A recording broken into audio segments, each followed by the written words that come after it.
Okay, Assalamualaikum. Saya Ahmad. Welcome back to my channel.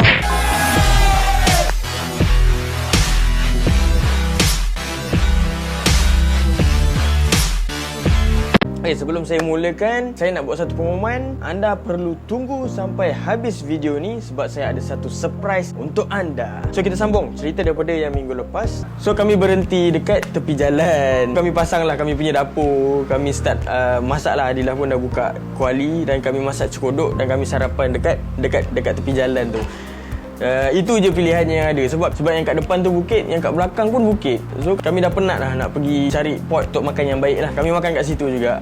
So kami panggil dia Cekodok Highway. Sebab dia dekat tepi highway kan. Kami tak sampai Greek lagi. Kami masih di highway lagi.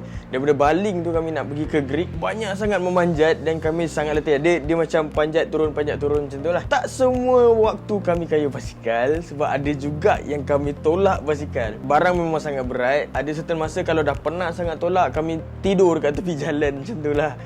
So itu adalah pengalaman terbaru yang sebelum ni kami tak pernah buat. Dan Alhamdulillah akhirnya pukul 5 petang kami sampai ke rumah Syida di Greek, rumah kawan Adilah lah. Dan pada waktu tu memang hujan sangat lebat. Kami just masuk rumah dia dan berkenalan dengan keluarga dia. Dan kami Alhamdulillah pada hari yang keempat kami tidur di rumah kawan Adilah lah. Maksudnya kami berjaya untuk tidak tidur dekat hotel pada hari yang keempat. Dan seterusnya pada hari yang kelima. So dekat rumah orang ni kami rasa segan kalau kami bangun lambat. Kami akan bangun awal. Kalau boleh sebelum subuh tu kami dah bangun untuk kami mandi dan solat subuh bersama-sama. Ataupun kalau masjid dekat kami akan pergi ke masjid.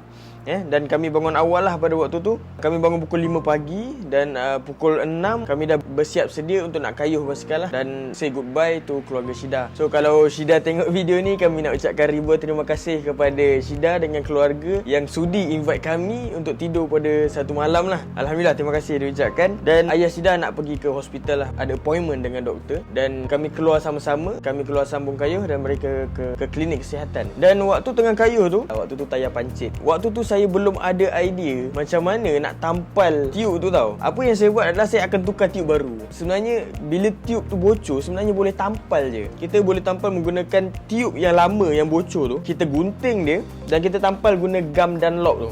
Bila kita tampal, kita press lama-lama, insyaAllah dia boleh tahan. So waktu travel pergi keluar negara baru saya tahu cara tu. Setelah saya dah sampai ke India, saya rasa macam tu lah. Dan waktu tu dekat Share. Dan waktu tu pukul 10 pagi rasanya dah boleh kot start masak-masak untuk tengah hari. Dan saya cakap Adilah, masaklah dalam masa abang tengah betulkan tayar ni, yang masaklah apa yang patut. Dan kami pun open stove kami, dapur kami dekat tepi Shell kan, selamba je kan. Dan Alhamdulillah orang Shell pun okey kan. Kami minta izin dulu dan mereka okey fine. Masak. Bila dah selepas masak tu, kami sambung kayuh memanjat. Dan kami plan waktu tu kami nak sampai ke Pulau Banding, ke Tasik Temenggur kot nama dia.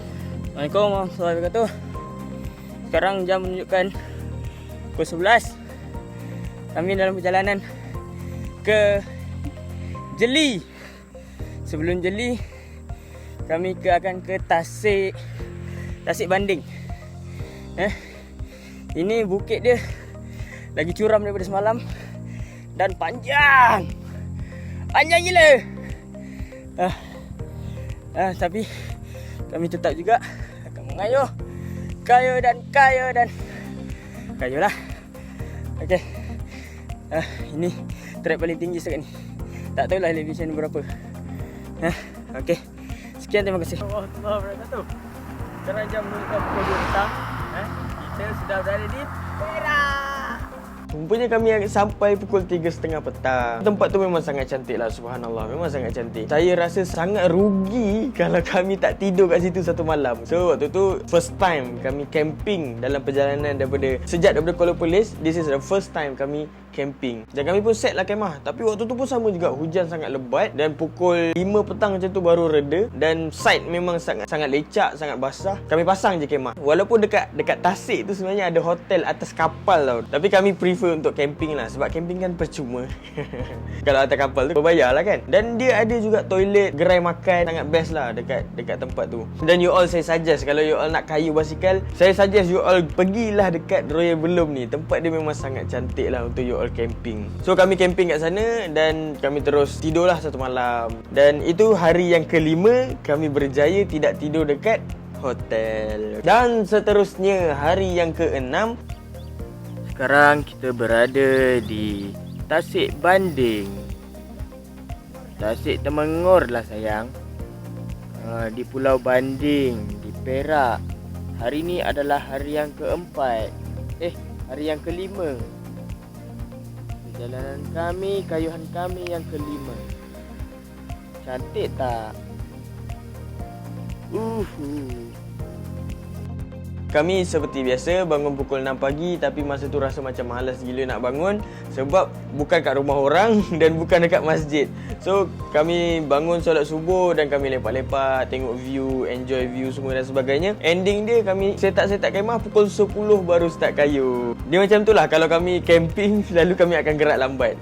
Kalau kat rumah orang mudah sebab kita tak payah nak kemas kemah, tak payah nak kemas dapur kan, sebab selalunya sarapan dengan tuan rumah. Selalunya dah terus dah gerak je. Kalau dekat masjid pun kami tak payah set up kemah. Selalunya kami pakai sleeping bag dan kami hanya bungkus sleeping bag je dan kami akan gerak. Tapi kalau camping ni dia renyah sikit lah, dia leceh sikit. Selalunya kami akan gerak lambat dan kadang-kadang akan bangun lambat pun dia juga kan. Bila dah solat subuh tu tidur balik. Dan waktu tu kami gerak pukul 10 pagi. Dan rupa-rupanya selepas Tasik Banding tu dia menaik, dia panjat lagi. Kat RNR Titiwangsa tu adalah puncak dia lah. Dia epic sebab apa tau? Dia memanjat dan waktu tu hujan lebat. So kami redah juga hujan lebat tu sebab kami nak bagi imun badan ni kuat untuk kami prepare kat luar negara tu yang macam-macam musim. So hujan ni adalah benda yang biasa lah, redah hujan ni kan. Kecuali dia kalau lebat dengan petir, itu memang kami tak kayuh lah. Kami akan berlindung kat mana-mana tempat yang selamat. Dan kalau petir tu dah reda tapi masih hujan, kami redah juga. Pukul 3.30 petang kami sampai ke RNR Titiwangsa lah. Adilah tanya, nak camping kat sini ke, nak tidur kat sini ke kan? Saya cakap tak payahlah sebab nak camping pun tak ada pot yang menarik lah. Dia tak macam Tasik view dia menarik. Kalau kat atas tu pot pun tak banyak sangat untuk nak camping. Dan dia punya toilet katanya malam tak buka. Kalau saya okey, tak ada masalah, lelaki okey. Tapi kalau perempuan ustazah tu agak susah sikit lah untuk dia nak uruskan. You all faham lah apa benda kan. Pukul 3.30 tu kami tangkap gambar sekejap dan kami jumpalah rider-rider yang kat atas tu dan kami terus turun. Sebab dia adalah puncak. So lepas RNR tu memang sangat best. Memang sangat laju lah kami turun. Pukul 6 petang kami berhenti di RNR Pergau. Saya agak terkejut jugalah sebab dekat RNR tu pakai generator kan. Sebab kita duduk bandar, kita tak pernah terfikir yang sebenarnya dalam Malaysia ni ada juga RNR yang pakai generator. Kami tanyalah daripada owner restoran yang ada dekat situ, boleh tak kalau nak camping dekat kawasan yang orang nak makan ni semua. Dan dia kata, tak payah, jangan camping kat sini. Sebab kat sini ada satu premis yang tak digunakan dan you all boleh tidur kat situ. Sebab kebanyakannya kalau traveller Mak Saleh datang pun, dia orang akan tidur dekat bilik tu lah. Alhamdulillah, adalah tempat untuk kami nak berlindung, tempat nak tidur yang proper. Bilik tu kosong lah, tak ada apa-apa lah. Dan kami bentang tikar dan kami bentang sleeping bag dan kami tidur lah. Dia ada kipas tapi malam tu dia tak ada kipas lah sebab dia pakai generator kan. So bila malam mati tak adalah kipas yang proper dan lampu pun tak ada kan. Tuan restoran tu cakap lah, kalau kau nak cas handphone, kalau nak cas kamera dan sebagainya, kau kena cas sebelum pukul 9 malam. Sebab selepas pukul 9 malam dia akan tutup generator. Maksudnya matilah kat situ. So kami cas semua dan alhamdulillah mereka bekalkan ubat nyamuk. Maksudnya tak adalah kami kena nyamuk kan. Tapi memang agak panas lah pada malam tu sebab kami tutup tingkap, kami tutup pintu dan tak ada kipas. So kami bertahan lah malam tu kan. Pukul 9 malam diorang pun semua balik. So maksudnya dekat kawasan tu, kat RNR Pergau tu, hanya saya dengan Adilah saja dalam kegelapan malam tu. Dan kami ditemani oleh sebatang lilin. Jap. Okey, saya ada pengumuman istimewa dan saya ada kejutan untuk anda semua. Dan kejutan ini, surprise ini hanya saya nak fokuskan. Dia tak semua orang boleh dapat. Dan saya nak berikan giveaway ini. Saya ada satu giveaway nak diberikan kepada orang yang pakai cermin mata macam saya lah. Okey, dan tajaan ini ditaja oleh Syafiq Fauzi. Syafiq Fauzi ni dia taja giveaway ni iaitu eye care. X-type eye care. Dia adalah khas untuk orang yang rabun, orang yang silau dengan orang yang mata berair. Dan saya terkejut, harga tablet ni RM200 babe. Ini adalah satu, orang kata, berita gembira untuk orang yang pakai spek. So kalau you all nak giveaway ni, syarat dia sangat simple. Saya nak you all jawab dekat ruang komen. Bagi siapa yang pakai spek lah. Siapa yang tak pakai spek, kalau nak jawab pun boleh juga. Mungkin you all boleh bagi pada mak, ayah ataupun keluarga yang pakai cermin mata.